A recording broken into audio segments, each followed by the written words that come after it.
Oh my, ladies and gentlemen, today we have a classic TFL car mashup review. I've got the brand new Audi Allroad, and Nathan, you've brought the Infiniti JX35, right? Yeah, folks, it's no longer known as the JX, it's now known as the QX60. I have no idea why. All right, the issue though, Nathan, is we've reviewed both of these cars. Yep. So what are we gonna do with them? Well, we got fresh powder on the ground here, so I figured we'd do a snowy off-road special. Cool, I love that. Let's see how these cars do in this freshly fallen Colorado powder, and that is coming up next On the Fast Lane Car.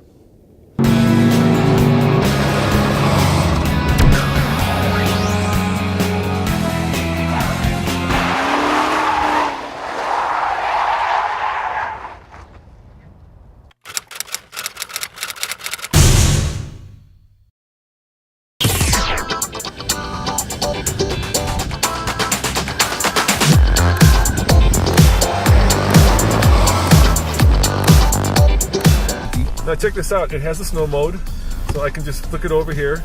And what I love about the Quattro system, which I think is the only way to have an all-wheel drive system, is it powers all four wheels all the time.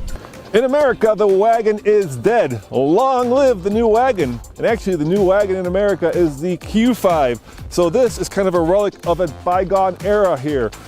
It looks good, it's classic Audi wagon. A big jelly bean with really cool projector headlights and really cool LED accents. What else can I say? You know what this thing is.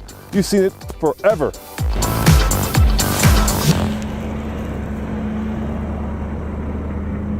Yeah, none of this nonsense when it's slipping that it's going to remove the power from that wheel and then stop the car from moving forward. It's always trying to push the vehicle forward. Yeah, I'm not a big fan of a system like the halodeck system, where it's a front wheel drive car, and they do that because obviously they want better fuel economy, right? Right. And then when the front wheels start to spin, within a fraction of a second, you know, there's a viscous coupling that sends power to all four wheels, but it never works out that way, right? It seems like it's always longer than just a fraction of a second.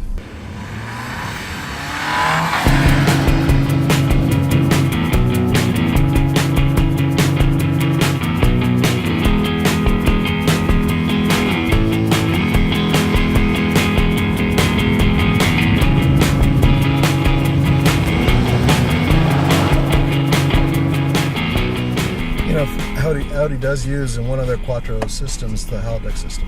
Yes, I know. Okay, so I didn't know if you knew that. I know, but the Quattro system for the most part is powering all four wheels all the time. Yeah. And that's the way it should be. Yeah, I agree. I do not like cars that decide, you know what, you're not going to go forward any further. That drives me crazy. I want all four wheels spinning if possible, if necessary. Yeah, and today's modern traction control systems and stability control systems are really good at appropriating power so that the car is basically going the way you're pointing the steering wheel. Yeah. But the downside to that is when you get into snow or dirt and you need that power, it'll also cut power. Oh, and it can, in some cases, it can cut all the power. Yeah, so you're flooring it and either the wheel's not spinning or nothing's happening. Exactly.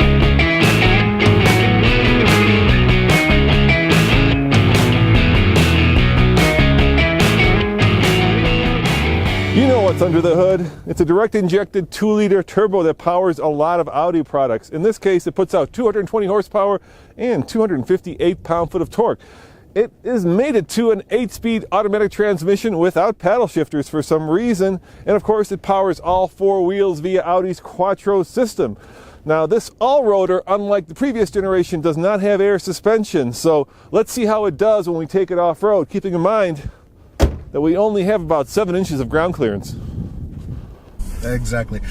You know what else? Gotta say one thing about this car. I know that you're saying it's the end of an era, and you're right, but it's a real shame because I like Avants, I like Estates, I like wagons. I do. I think this is a really good looking car, especially in white. Not many people can pull off white, but Audi can pull off white, and this car with the black trim and the white, it just looks fabulous. It looks absolutely stunning. And you know, the reason I know it's the end of an era is because there is an A6 Allroad that you can buy in Germany that has air suspension that we don't get.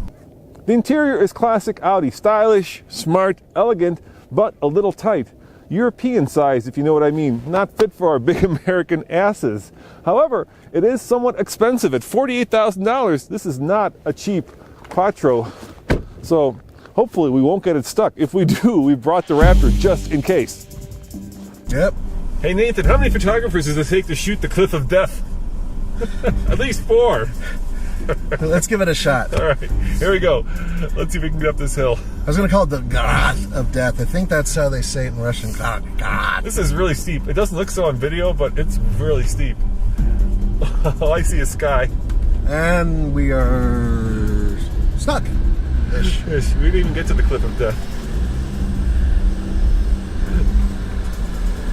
But see, the wheels are clawing. They're not stopped. That's important to me. Yeah. Because deep... We dug quite the hole, yeah. Yeah, wow. Want to try one more time?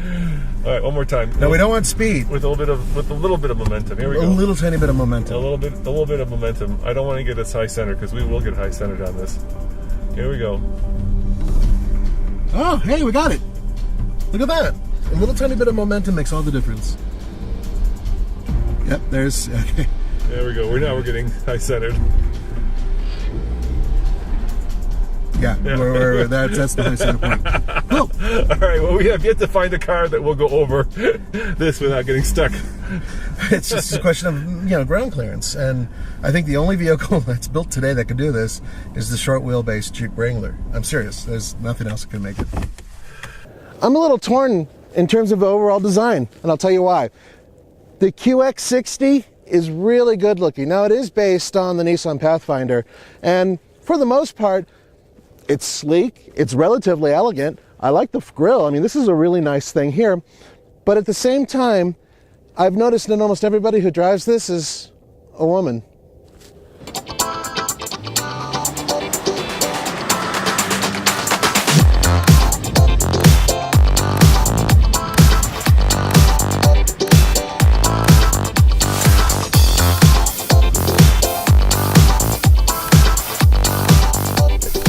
We should mention the tires, Nathan. Absolutely.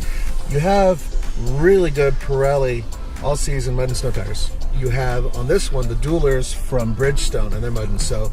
Both of them have performed really well in the snow. They self-clean beautifully. Even when we shut off traction control, they dig into the snow, and they really do a good job propelling us forward. So, well done, both tire makers.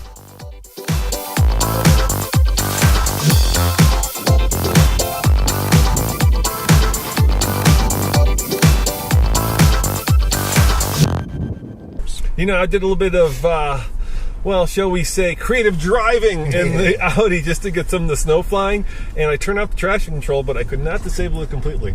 Yeah, and that makes sense. I mean, the last thing Audi wants is some idiot American to go and crash the car off the side of a hill because they thought they'd be cool and do donuts. Not that I'm saying that's what you did. Almost. But it still did release enough to where you were getting all 4 tires really moving and inclined for traction. 265 horsepower, 248 pound-feet of torque, but most importantly right now, it's warm. It's actually a lot of plastic in here. Here's the interesting part. Infiniti now has a hybrid available for this vehicle. So it would be a 4-cylinder hooked up to a hybrid system and blah, blah, blah. But in this particular case, the power is actually really good. Even though it's hooked up to a continuously variable transmission, it's one of their newer ones, and as such, it really feels like a regular automatic transmission. With snow, there is something different because there's a snow setting, and what happens is it actually feeds the power slowly to the wheels, allowing you to not slip. Now, because I am who I am, you disconnect that by simply hitting traction control for a few seconds, and then you can do massive donuts, which are awesome.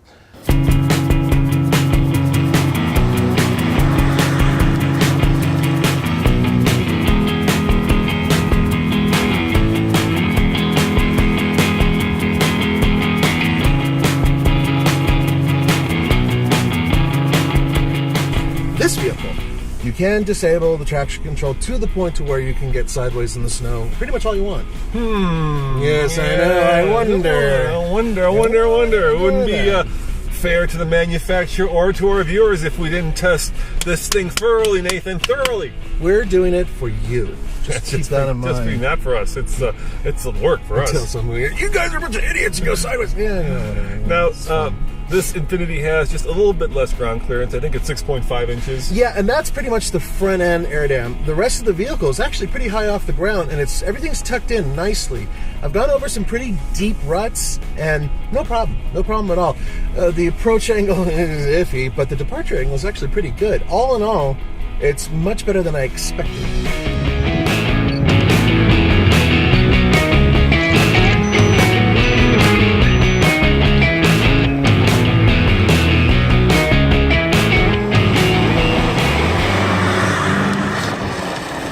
You know what, though? I'll tell you one way the Audi is certainly better in the snow. This is a big 7-passenger crossover, and it's a mashup. We know they don't compete. Yeah. But this feels a lot heavier. It feels a lot bigger. It feels a lot more kind of weighty in the snow, if you know what I'm saying. Oh, it's a larger vehicle in every dimension. But you know what's really cool?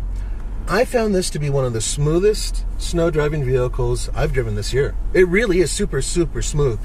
The suspension, there's nothing special about it. It doesn't have any settings or anything like that. It just does what it does. But all in all, as we're going down these ruts, I want you to feel it. And I think you'll agree with me. It's a very, very smooth ride. Oh, yeah? Let's check it out. We don't want to run over the cameraman, though. No, don't run over the cameraman. I already scared him, almost hitting him in the Audi. Well, you were going sideways and the wheels were throwing up snow. Yeah, to be fair. I think I freaked out my son, Tommy. Yeah. Yeah, but I was in full control. No doubt in my mind whatsoever, which is why I was standing on the other side of the hill. Other than futzing with the name and making some minor changes, one of the biggest changes for the 2015 Infiniti QX60 is the new interior, and it's not that new. What they've done is they've changed around some colors, and frankly, it is one of the nicest looking Infiniti interiors I've seen, and it's extremely comfortable in all 3 rows, which is awesome. Good legroom in the 2nd row. 3rd row is kind of tight, good for kids. Now, with that all being said, this vehicle starts at base price front wheel drive at $43,800. This one, fully loaded, this is basically as loaded as it gets, is $56,000. That's a lot of money. But you know what? What you're getting is something that really doesn't exist in the Lexus fleet. And there aren't that many other vehicles that truly compete with this one. So you are getting something kind of unique, very utilitarian, and very, very comfortable. All right, Nathan, let's take on the cliff of death. All right, let's be honest. The only way this would be a cliff of real death is if you were drunk and barefoot. That's well, last night you should have seen. Oh, never mind. All right, I don't want to hear. All right, don't go there. Hold on, here, make sure Tommy's ready to go. So the first time we're going to start from a dead stop and see if we even have enough traction to get up to the top. I was impressed at how much that Audi clawed up that hill. It really was. Yeah, it dug down into the dirt. Yeah. I have a feeling this one, there'll be a little bit of slippage and then it's going to probably just stop. You think? I think so. We're running out of fresh snow, too. That's another problem. Yeah, we got a little bit over here. We got a little bit. We got our last bit. We have to wait for another snowstorm. By the way, folks, I highly recommend if you are stuck in a snowstorm like we were last night, instead of schnapps, try Fireball. It's really good. All right, I think we're good to go. Let's give it a shot. All right, here we go. Here we go. You got the thumbs up from the cameraman. That's what I was watching. This is where it starts to climb. It's a steep hill. It is steep, especially at the top. We're just looking straight up. Oh, the weight of the crossover is not paying dividends. Okay, so that was the first attempt. All right, we'll get a little and bit see of what I mean? momentum. The wheels weren't really digging into the snow like they were with the Audi. It just cuts the power. It cuts the power. Yeah. CVT. Yeah, That's what happens. We'll try again. Right, Now, this time a little tiny bit of momentum. Yeah, a little bit of momentum. All right, here we go. But the Audi did get a little bit higher without any momentum. Oh.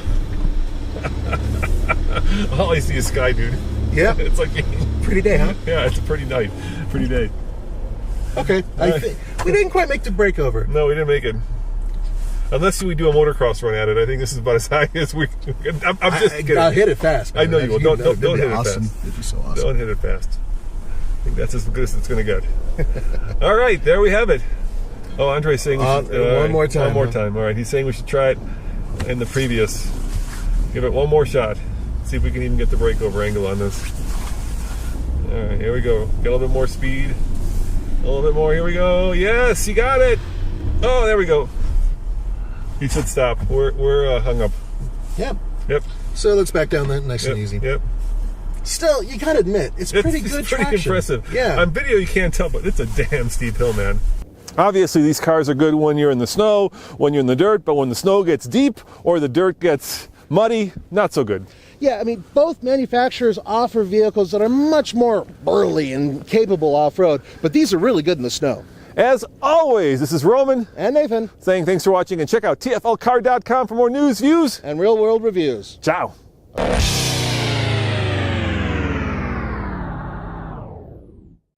So we've got two vehicles that certainly have a lot of great ski vehicle potential, right? These guys are great if you want to go to your hunting lodge, to your ski lodge.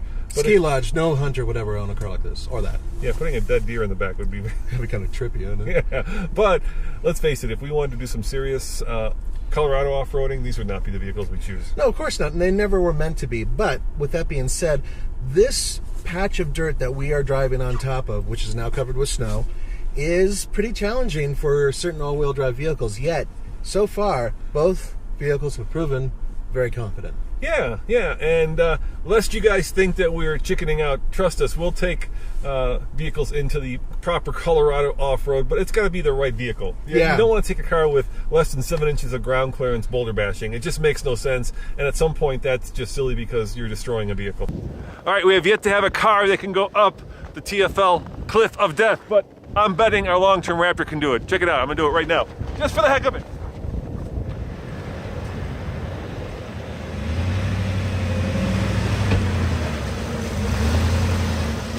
Oh, yeah, hey, Senator. Yeah.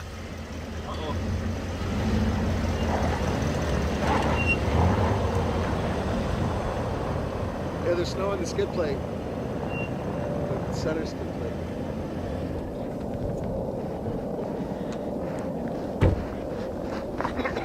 So, I went up in two-wheel drive, but once again, I high-centered it. Even that much ground clearance is not enough to get it up and over. We could try to jam it over the top, but why? Why?